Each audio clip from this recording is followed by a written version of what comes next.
You deserve good health care, not good for your age health care or you'll just have to live with it health care.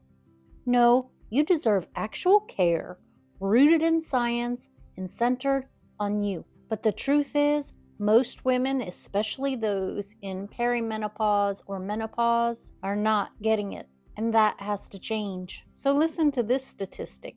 Fewer than 21% of OB-GYN residency programs in the United States offer any formal training in menopause. So that means over 80% of the doctors that are graduating from these programs that specialize in women's health get no structured education on what happens to us after we turn 40. Not hot flashes, not hormone replacement therapy, not osteoporosis or sleep disruptions, or cardiovascular risk, or body composition changes, or brain fog, or emotional changes. Not only are they not being taught how to recognize it, but they're certainly not being taught how to help us through it, even in gynecology programs.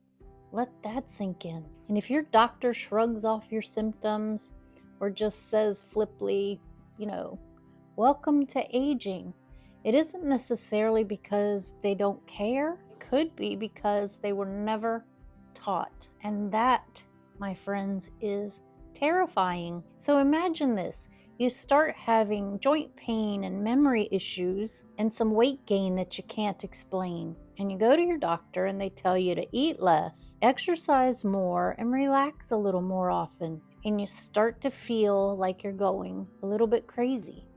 But you're not. You are just underinformed and undersupported in a system that was not built with us in mind. In fact, menopause really wasn't even studied widely until the past couple decades. Most clinical trials still center on male biology. And you know what? It is not okay that our suffering is normalized. It is not okay that we are sent home without answers. And it is not okay that we are scared to ask questions because we don't want to be labeled as difficult or whiny. But there is good news. You don't have to stay in the dark. We are the generation that grew up with working moms.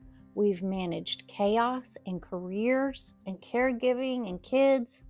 We are smart. We are skeptical, and we are done being dismissed. So we read, we research, we build communities, and we push back, and we advocate. And we don't advocate just for ourselves. We advocate for our daughters, we advocate for our granddaughters, for our friends, and in my case, I advocate for my mother, because the way that we change the system is by refusing to stay quiet in it. Midlife is not the end of your story. It's the part where we take that pen back and we rewrite the way our story goes. So if your doctor won't listen, find one who will. If your symptoms are brushed off, say nope, try again. And if your intuition is telling you that something is wrong, trust it. This is your health and your body. And it is time that we stop apologizing for wanting to feel good in it. Make sure that you subscribe to this channel because we're going to address how to do all of these things. It's one thing to tell you that this is what you need to do, but it's another thing to show you how. And by taking control of our lives, we can feel good in our bodies again. Let me close with some interesting statistics here. As recently as 21, the Mayo Clinic reported that less than 31% of medical schools in the United States actually include menopause in their curriculum.